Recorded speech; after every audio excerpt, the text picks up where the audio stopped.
So I'm making this little video here. I'm in the workshop here. I'm not sort of an impromptu video in response to a question that I had regarding the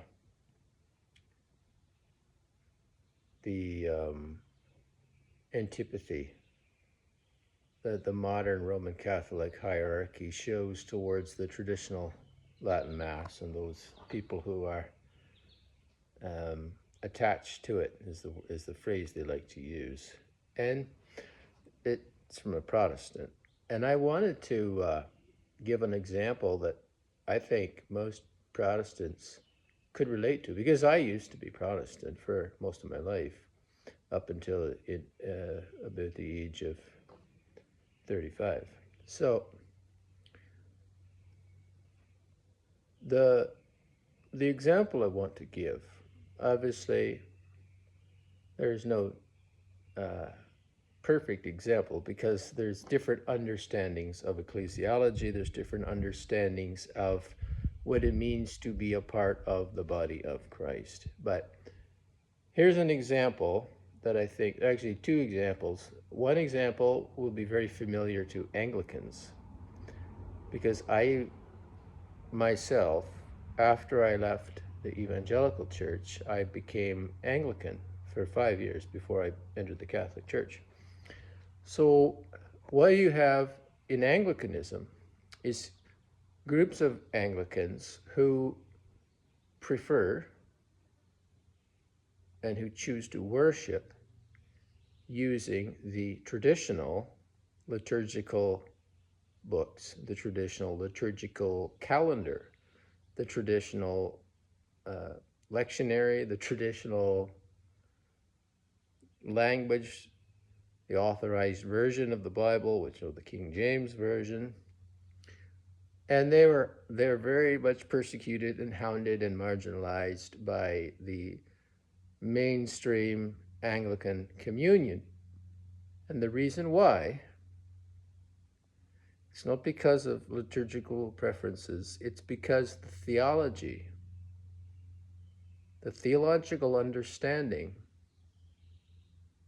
of God and his relation to man and those interactions, the way they're pictured and presented and illustrated in a liturgy, are not in conformity with this brave new world that the mainstream Anglican Church wishes to set forth to the world. In other words, they don't believe that old stuff anymore. They have evolved. So let me give an example that perhaps more low church evangelical Protestants, Pentecostals, Baptists, just general, average Christians would understand. Let's suppose that you went to sort of a smaller or larger, more old-fashioned parish, and you had hymnals that you had used for years and years and years. Let's say all of your life.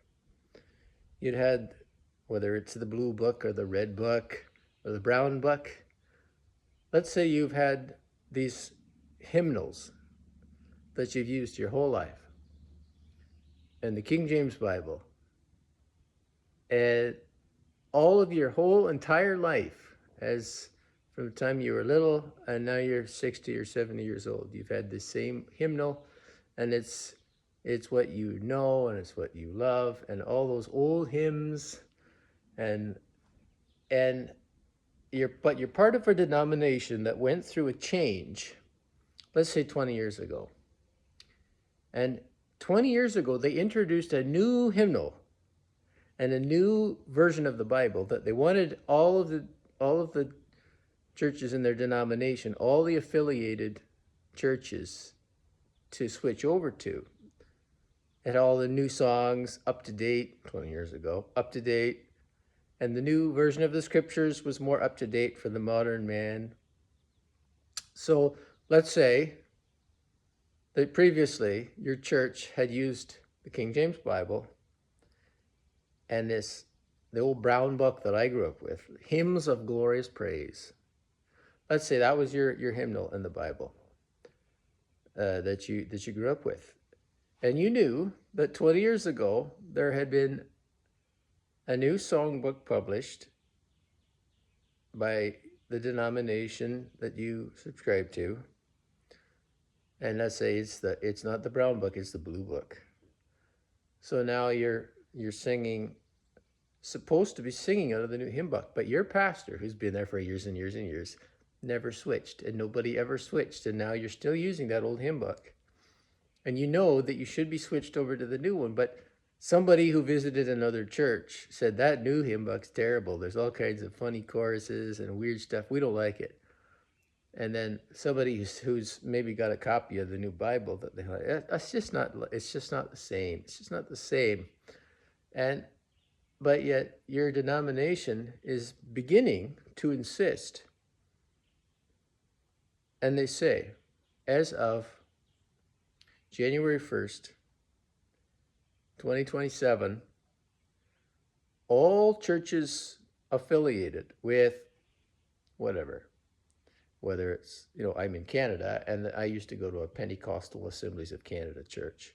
So let's say that the Pentecostal Assemblies of Canada, the PAOC, has affiliated churches all over Canada. Let's say they put out a guideline, and they call it a guideline, but it's basically, as of January 1st, 2027, it is mandatory that all churches, if they're going to use a hymnal, they must use the new blue hymnal published under our authority on such and such a date, 20 years ago. And all preaching, public preaching and teaching must be conducted using this such and such translation of the Bible, on pain of disaffiliation. You will lose your affiliation. The pastors who refuse to switch will lose their pension. You will lose all support from the district office and from the national office. You're going to be essentially an independent church. And to some people, that might not be a very big threat, but to other people, it may be a big thing. That was the church they were married in. And so the congregation takes a vote. They hold an emergency meeting, let's say we're in November.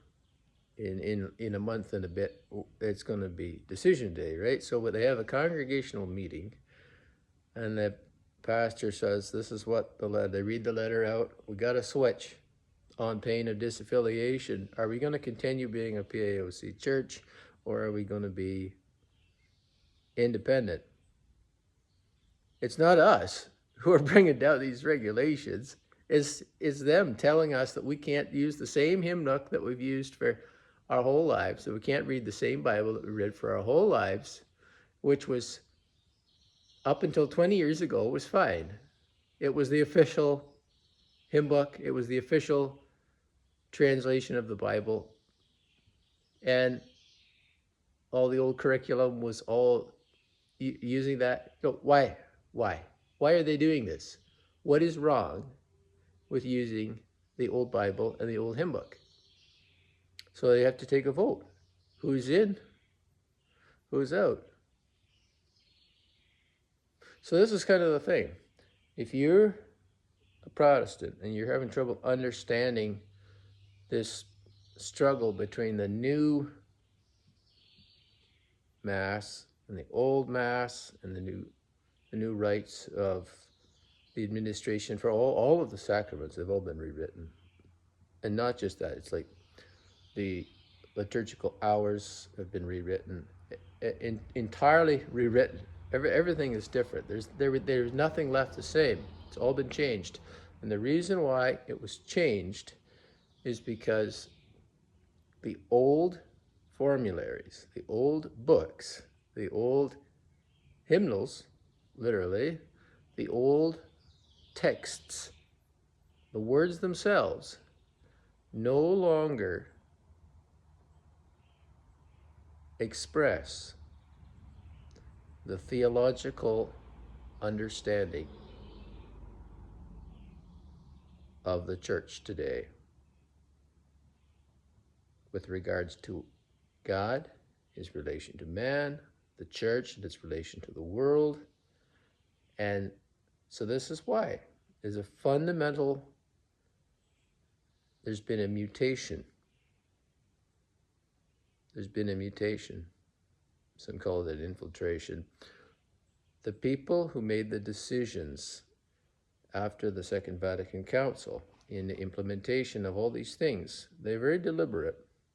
They knew that if they let people continue using the same books, reading the same texts, they would continue believing the same way. Because it's no different whether you're Protestant or whether you're Catholic. If you sing the same hymns out of the same hymn book, pretty soon you're not only going to, like the hymns, you're going to start agreeing with the thoughts that they express. It's going to form your mind. You're going to form an opinion based on that. So if you sing a song like a mighty fortress is our God, a bulwark never failing. Okay? That paints a picture in your mind. Words paint pictures. And it's the same way with any church, any denomination, any branch of Christianity.